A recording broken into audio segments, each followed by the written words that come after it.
Okay, well it's oil change day, and my car has a schedule of every 12,000 miles or 12 months. I haven't hit 12,000 miles, but I'm coming up to 12 months, and there isn't a video for the D5 on YouTube, so I thought I'd do one. So these are the tools you'll need. Something the obvious, like a jack and axle stands. Actually, I could probably do with doing the weeding today rather than changing the oil. Anyway, not to worry. So we've got a jack and axle stands, a drain pan to catch all the old oil. I've got the filter. I always go for genuine. That's my recommendation. You go for whatever you want, but this cost me £6 more than an aftermarket one, so this was only £12, so it just seems crazy to save £6 on something that's going to be in the car for a year. If you buy them off eBay, do make sure Volvo stick these down, so when your box comes, make sure it is actually stuck down.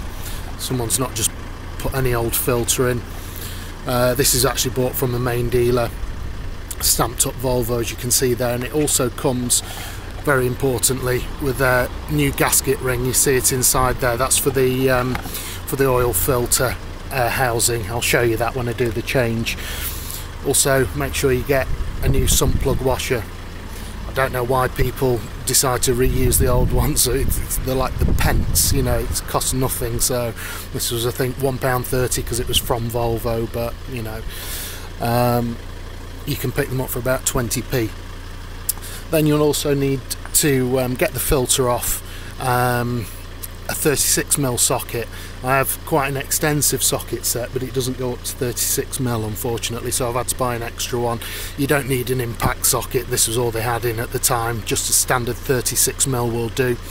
On the on the newer D5s, you might need to get a more dedicated lower profile socket because the access is a little bit trickier, just various wires and stuff like that. So a tall one like this on the newer D5s might not be suitable, so just check on your access. You'll see on mine when we go under the bonnet. Then of course the oil. Now you can drive yourself absolutely crazy with oil. It's quite easy on the 163. Mine's the Euro 3 163. Just get your owner's handbook, and you know, Volvo recommend A3 B4 spec, regardless of whether it's mineral, semi-synthetic or fully synthetic. I've actually gone for a 540, which will give me protection through the winter, way lower than any temperature I'm going to be getting to, and through the summer months way higher as well. That's my personal choice. Certainly on the newer D5s you need A5 B5 spec, and it's a little bit more finicky, so do check with your main dealer. I believe the recommended one is Castrol Edge 030. So I've gone for Shell Helix Ultra 540. It's a fully synthetic, giving my car the good stuff, and as you can see, it conforms to the A3 B4 spec. And then last but not least, you've also got the you need obviously a socket set. I think it's a 17 or 19mm on the sump plug, so but I'll tell you when I'm under there. I can't quite remember now. The car's running in the background at the moment. I'm actually doing an engine flush, and you do not have to do an engine flush, and it is not recommended. In fact, I'm basically saying don't do an engine flush. All right, it's just that's why the car's running in the background, and it's also it's also will explain why my oil will be particularly black, even though it's only 12 months old.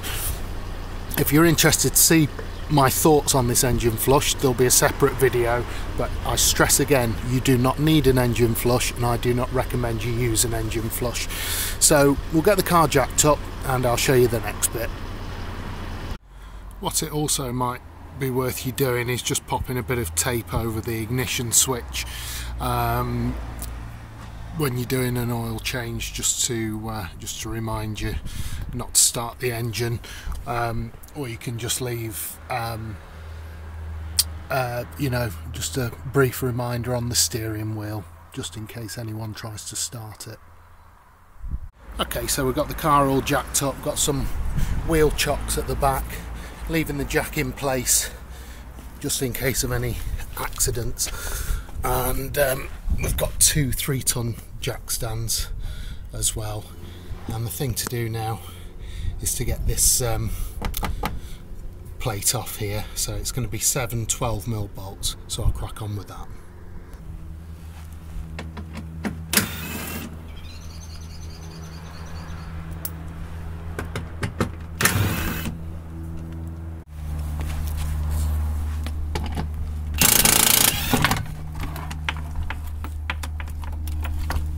Okay, so there's the sump plug washer, sump plug bolt just there, and it is actually a 17mm. So I'll get the camera set up so it's well clear of this, because the oil can come out with quite a bit of force. Before I take out the sump plug, I'm actually going to remove the dipstick, and I'm also going to remove the oil filler. The oil filler cap, just because it makes the oil flow out faster. Some people choose to actually leave these in initially, because when you take the sump plug out, it slows down the flow, so it's not quite as extreme, but I just take mine out. Okay, so be careful with this bit, because the engine oil is going to be hot. I've actually cracked the nut, the bolt, and there's a kind of, well, I'll say a fine art. I think that's exaggerating it. Just try and keep your hand up high, out the way, have the catch pan ready. So there we go. I'm trying to keep my hand high because I don't want 80-degree oil going all over me.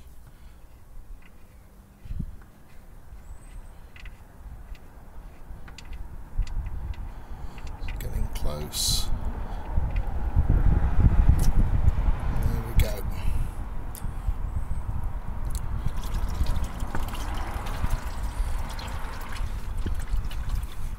One of the most satisfying jobs, just seeing the old oil coming out.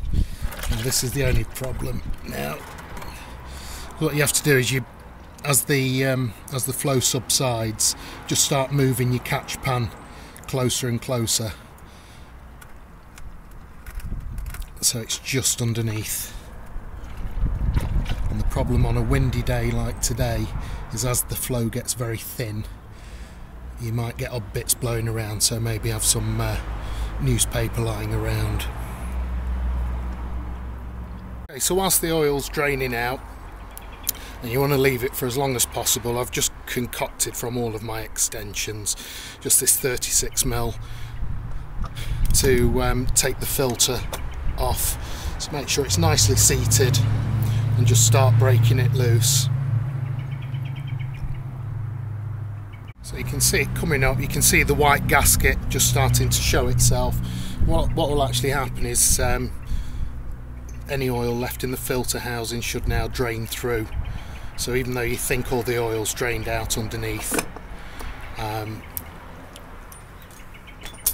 anything that's been left in here will also start coming out. That's just increased the flow just ever so slightly, and then you just pull it out. There we go. So this has done about 9,000 miles, but it has just had that engine flush as well, so yeah, pretty filthy, and you absolutely every time change your filter. So it's time to change the gaskets on the sump plug and the oil filter housing. If you just look very closely, you'll actually see a little notch missing just there, and that's to enable you to get a small screwdriver or whatever in there, and you can either cut off the old gasket or just pull it off with some pliers, and then the old filter just pulls off like a toilet roll holder. Depending on how bothered you are about these sort of things, just give it a little, give the old housing a little wipe round on the inside, so you're starting completely from fresh. Then we get the Actually, I'll put the new gasket on first, so you can actually see now. It's quite obvious once you get it off. You got the thinner threads, then you got the slightly wider bit just here, and that's where the new gasket sits.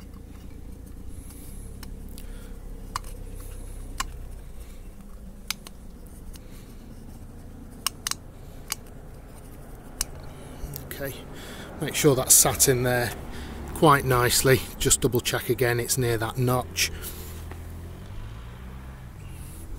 Then what I've got is I've just put some fresh oil. This is brand new oil, which I'm just going to dip my finger around and just smear it onto the new gasket.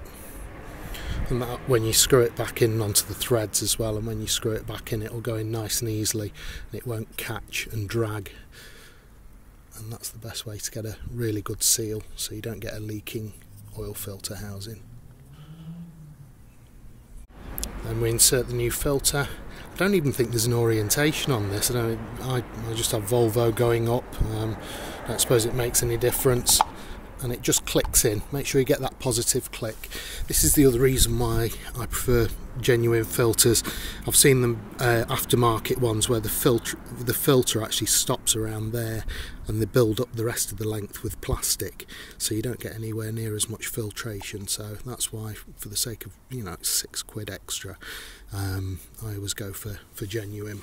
Then we'll do the sump plug. So that's the old gasket there. So that's been used.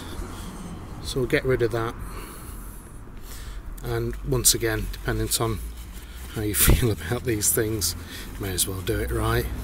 Just give the sump plug a bit of a clean off, just make sure the threads are nice and clean. And I've got my brand new fresh washer, and exactly the same again. We're just going to get that fresh oil on my finger and just run it around the threads, and it just helps when screwing it back in. Okay, so on mine here I've got the torque settings. So oil drain plug will be up to 35 Newton meters or 26 foot-pounds, and then the oil filter not very high at all at 25 Newton meters and 18 foot-pounds. I've actually got my smaller torque wrench is in foot-pounds, so I'll be using that. Okay, so I'm going to put the filter back in. Now, it depends on your access. Like, say on the later D5s, you've got quite a few extra bits of wiring and gubbins around here. You might actually have to put the filter in first and then put the housing on afterwards. So just see how you get on with that. The important thing is that everything is seated nicely. So as you can see, this just drops in nice and easily. And just take your time with this. Feel for any cross threads. Make sure it's, see how I can waggle it up and down. That's all going in very nicely and smoothly. And keep a close eye on this white gasket as you're screwing it down. Make sure that doesn't start getting caught.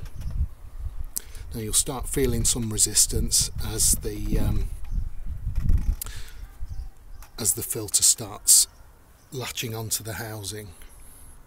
Ooh, so I'll just finish off then. Like I say, just keep an eye on that gasket. Just make sure that goes in nice and easily. Listen.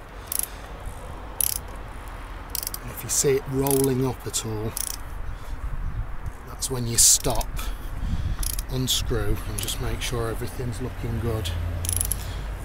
It's still going in. I've got this torqued up to 18 Newton meters. It's not 18 foot-pounds. 25 Newton meters, and there we go. Hear the click. So it really isn't high at all, so don't go crazy on tightening that. Okay, so we're going to do up the sump plug washer now, and what you'll find is it doesn't matter how long you leave it, you're always going to get a bit of a drip coming down, so at some point you just have to call it quits and get it done up. So there we go. I've got the torque wrench on this. Slightly awkward for me doing it this way, but it's the only way I can get the camera angle. and that was it. So once again, not massive torque, 35 newton meters, I think it was 26 foot-pounds. It's nothing at all. That's why the fresh gasket is so important, because that's doing all the work. It molds itself to any imperfections and gives a good seal. So the oil capacity for this engine is 6.5 litres. You'll never get 6.5 litres in a million years, just because it's impossible, or virtually impossible, just from a sump drain to get everything out. So I'm actually going to be putting in, it'll end up being about 5.8 litres, but whilst it's up in the air, all I'm going to do is just put in 5.5 litres, and that'll be enough to safely run the engine before I get it on the ground, just to check for any leaks. So 5.5 litres is now going to go in. If you have the later D5, maybe just put in, I don't know, 5.2, something like that when you're first doing it. It's entirely up to you though, because ultimately on the later D5s the oil should only come up to 3/4 of the way on the dipstick, 3/4 between minimum and maximum, whereas on this older D5 I can do it to the top of the dipstick. So do check, okay, which is correct for your engine.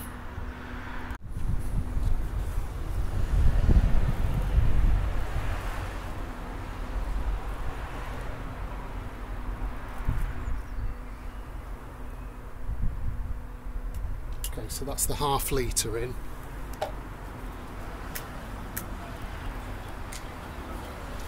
Now I'm going to pour all of this 5 litres in.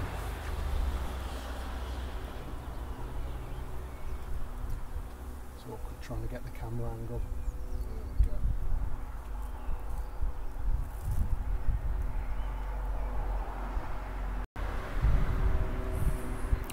Okay, so that's 5.5 litres gone in.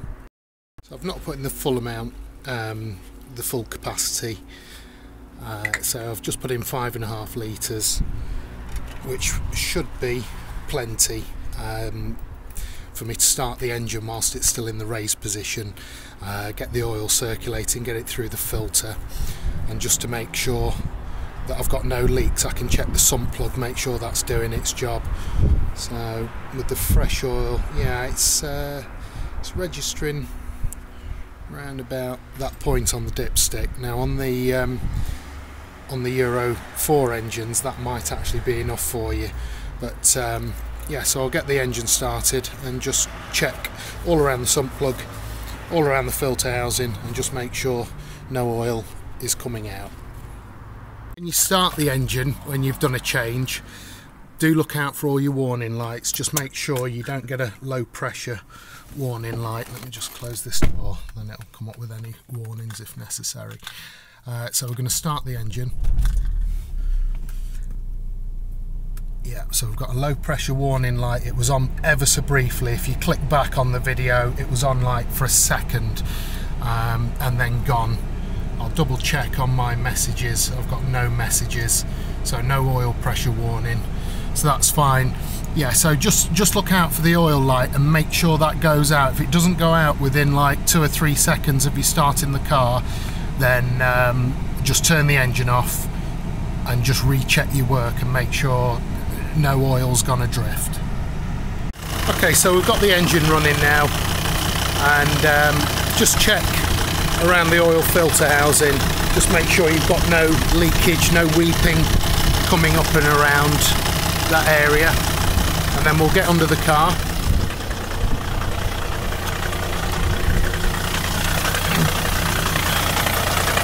And we're just going to double check our work. Do be careful under here, because we've got the exhaust and turbo pipes and what have you, and it can get quite hot, so just watch yourself. Okay, so we've got the sump plug just here, and as you can see, it's absolutely bone dry around there. No drips, nothing like that.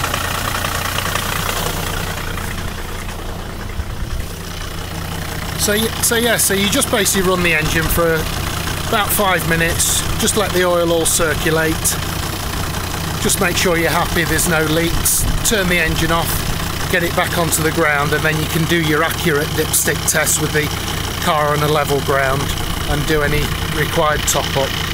Oh yeah, and of course replace your skid plate. I actually find it's easier to do the front 2 bolts first, then the centre one, which you can just see there, then the 2 rear ones, and then the side one.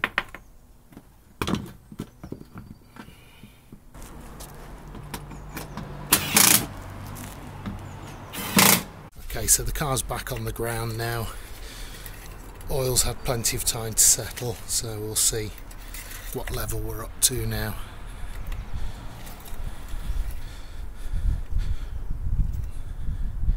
That's nearly there actually. Don't know whether you can see that. See it just there. So I might put about 200 mil. That's it. So we're putting 5.5. And I'll put in about 200 mil, so for me that was 5.7 litres on this particular change. Like I say, the later D5s, that level actually would be too much, so that's why you do need to be careful, because you only need to be 3/4 on the dipstick on the Euro 4 D5 and onwards, so do check that. And there we go, that's how you do an oil change, and I hope you find it useful. Thanks for watching.